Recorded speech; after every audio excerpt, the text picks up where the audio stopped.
Hi, I'm Michelle, and you are watching The Great Dark North. I'm here to share with you some true crime, haunted places, and odd cases, all in the Great Dark North. That's Canada. So I just wanted to add a disclaimer that there is going to be talk about a missing person and also the possibility of a suicide. So the first case that I actually want to talk to you about happened in my hometown, and I was here when it happened, and I thought I knew exactly what was going on. And I actually had no idea. I realize that now that I've done all this research. This case is quite interesting, and we still don't really know what occurred. So the first case that I want to share with you is of Atsumi Yoshikubo. She was born on November 3rd, 1968 in Japan. I unfortunately don't know any information on her upbringing or anything like that, just that she was estranged from her family at the time of her disappearance. Atsumi was a 45-year-old psychiatrist when she decided to fly to Yellowknife, Northwest Territories in Canada. If you don't know where the Northwest Territories, well, it's in northern Canada, hence the name. Atsumi flew from Uto, which is located on a southern Japanese island called Kyushu. I apologize if I am not pronouncing the names and locations correctly. I did try to do a Google search, and I am hoping that I am pronouncing them as close as possible. I want to be respectful. Atsumi arrived to Yellowknife on October 17th, 2014, which is actually pretty recent. That's only 7 years ago. When she got to the hotel, she asked if she could actually book an Aurora Borealis tour, but unfortunately in the month of October, that's off-peak season. It's not winter yet, so unfortunately it's not dark out at night, so you just can't see them. I thought that was kind of odd that she didn't plan her trip to align with when Aurora Borealis or / Northern Lights are active. Even if she's not coming to Yellowknife to specifically see the Aurora Borealis, it's not a cheap trip. It's actually very expensive to travel from Japan to here. They're actually quite active for quite a bit of time throughout the year. I would say the end of November to March, maybe a little past that. They're quite active. As long as it's somewhat of a clear night, you're going to see some Northern Lights. But one thing to keep in mind is that she did book her whole trip through an agency in Toronto, and maybe they didn't have that information on their system. So, I mean, if they didn't know, they didn't know. Yeah. So that's that. It's unknown what she did from the 17th to the 19th. There are a lot of things that she can do around the Explorer Hotel. There are a lot of biking trails and walking trails. So many. There's even a couple lakes. There's the museum, the ledge, so many things that she can do where she doesn't actually have to book ahead of time. So unfortunately it is unknown what she did for those 2 days. But on the 19th, she was seen at the Gallery of the Midnight Sun, which is a very popular art gallery here, where you can buy gifts and souvenirs made by local artists within the Northwest Territories, which I think is very cool. I didn't realize this until I was doing all my research, and I mean, I lived in Yellowknife for over 20 years, and I had no idea. But apparently, it's actually quite common for a female Japanese tourist to travel by themselves.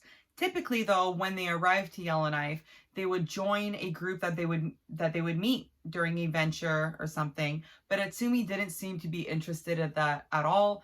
She had her own itinerary.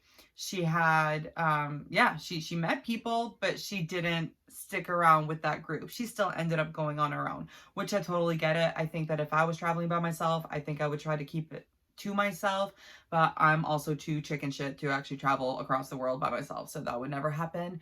Anyways, I just think it'd be a pretty cool experience. It is unknown what Atsumi did, again, between the 19th and the 22nd. She didn't have anything scheduled. She didn't it's completely unknown. But again, there's a lot of things that she can do around town. But she was spotted again on the 22nd exiting the hotel, the Explorer Hotel, at 9:30 in the morning. She was wearing the same outdoor clothing that she was seen on security footage. Her dark pink knitted hat, her light pink winter jacket that went down to her knees, and her white winter boots. They don't mention gloves, but I'm assuming she probably had a thin pair of gloves on. When she was seen exiting the hotel, she was also carrying a backpack and another bag in hand. So that's one thing to also keep in mind. This is the part of the story that I feel is just weird. Maybe I just assumed that hotels and motels are really on it when people were like supposed to check out. You gotta check out. Maybe it's just my anxiety that I want to make sure that I'm checked out when I'm supposed to be checked out. But the hotel staff didn't realize that she hadn't checked out until 3 days later. 3 days after she was supposed to check out.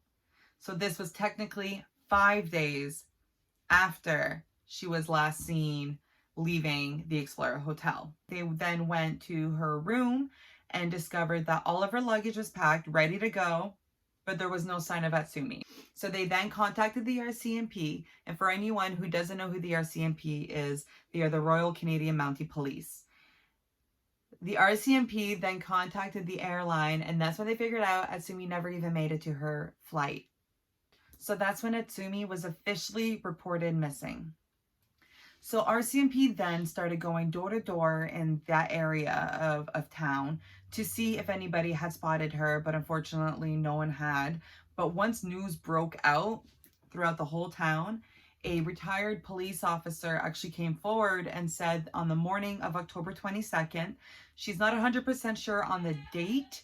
It is assumed that it was on the 22nd, but it was definitely at 11:30 in the morning, and it was out on the highway, which is like right by the Explorer Hotel. It's like a 5-10 minute walk. So yeah, she was seen on the side of the highway, which is not an like uncommon thing for us to see. It's a very small highway, 2-lane highway. People use it to go to the giant mine back then. All the campgrounds and the lakes, and people run this highway in the summer or even during winter for like, you know, those hardcore people. But like I said, it's not a huge highway. It's not a multi-lane highway. She didn't seem in distress. It wasn't cold out. It was only 11:30 in the morning. So it was noted, but it wasn't cause for concern. So she just kept driving. I felt really bad because I read an article where she basically had to explain why she didn't stop, was basically questioning what could have happened if she had stopped. And I feel the majority of us wouldn't have stopped. It's not something that we never see. We see people on the side of the road all the time. Like I mentioned, there are a lot of hiking trails there, and you know, you have to walk on the side of the road to get to those trails. So right away they organized a search, ground and air. Unfortunately, there was no sighting of Atsumi. On October 30th, locals took it upon their hands to start searching for her. So right away, a search was underway to find the missing tourist. They organized air and ground searches, but unfortunately had no luck. On October 30th, locals started fearing that she might have met foul play out on the trails or something, and they started really getting worried. So they started gathering informal search groups on their own to help locate Atsumi. They went on the hikes themselves. They brought their dogs. They really wanted to dig through the bushes and just like areas where the helicopter could have missed.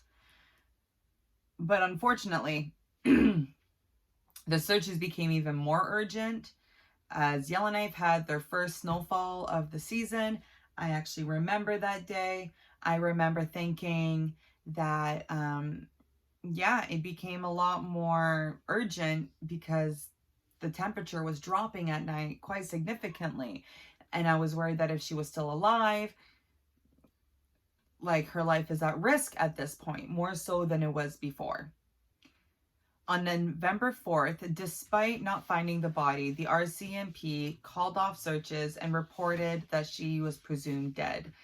This was 9 days after searches began, not 9 days after she was seen going on the highway, but 9 days after searches began. So she had been out there for about 2 weeks at that point. The RCMP then came out with a statement stating that Atsumi had actually come to Yellowknife with a plan to go into the wilderness and become a missing person. They also stated that she took steps to avoid detection during the searches.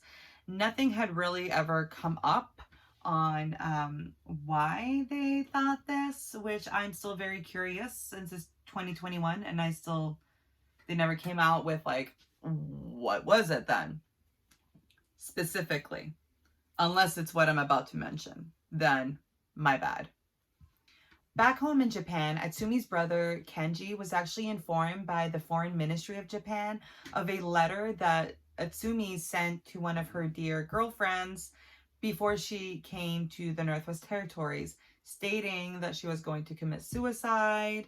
But her brother and her father do not believe that this is what she meant. He doesn't deny the existence of the letter, but he has also never seen this letter. And the only people that seem to have seen it would be the Foreign Ministry of Japan and the friend. The reason why Kenji and his father did not believe that Atsumi had come to the Northwest Territories to commit suicide is because when she was spotted on the security footage, she was purchasing souvenirs. She was purchasing gifts. And also, she had a returning flight that she had already paid for. But when I read that, I also had the thought, she's a psychiatrist, she's smart. I don't know what the rest of her family does for employment, but I'm sure that if one of them caught wind that she purchased a one-way ticket to the Northwest Territories, that there would be an issue. So I feel like that could maybe explain it, but I don't know her, so I wouldn't know. So in June 2015, the snow had finally started melting and people started going to those same trails and start searching for her again. I think there was just a understanding that she had to be found, whether it be dead or alive. We wanted to return her to her family. We wanted her to have the proper burial that she deserved. But unfortunately, it took until August 31st for a hiker to actually come across some belongings with bone fragments scattered nearby. Police then confirmed that those belongings had been Atsumi's, and it wasn't until the next year, June 14th, 2016, that the bone fragments were determined to be Atsumi's. Since there were only bone fragments left, they were unfortunately not able to do an autopsy, and they were not able to determine her actual cause of death. One of the few speculations, which I am going to be reading off of this a little bit because I want to make sure that I repeat their statement properly. But one of the few speculations about why Atsumi had chosen to die by walking into the wilderness outside of Yellowknife comes from Simon Hatcher, a professor of psychiatry at the University of Ottawa. He says that most long wilderness sojourns are a form of temporary suicide. I had never heard of that before. From which people return feeling better. He also told the National Post, people who are suicidal can have a fantasy where they can have a temporary escape, a temporary suicide. And maybe that way they will stand out and someone will come and save them. Maybe this was some form of this woman testing fate. This was questioned because I'm definitely going to butcher this name, and I wish I knew how to pronounce this properly. Aokigahara Forest near Mount Fuji. I believe that's the forest that's also known as the Suicide Forest. They have so many suicides there a year that they made a movie. There are a bunch of documentaries about it. So if you've never heard of it before, I would definitely check it out. It's quite interesting. But that is in Japan. So it didn't really make sense that if she wanted to commit suicide, that she traveled all the way to Canada rather than just go to this forest. The director of a Toronto Suicide Prevention Center told the Post, sometimes people can romanticize about how they might control their death and they can become fixated on a place. Maybe this woman came to Canada to create some distance from her family and to spare them from it. That I also don't understand, because she's not sparing them from anything. like, no offense, and if that's the case, I apologize, because I want to be as respectful as possible.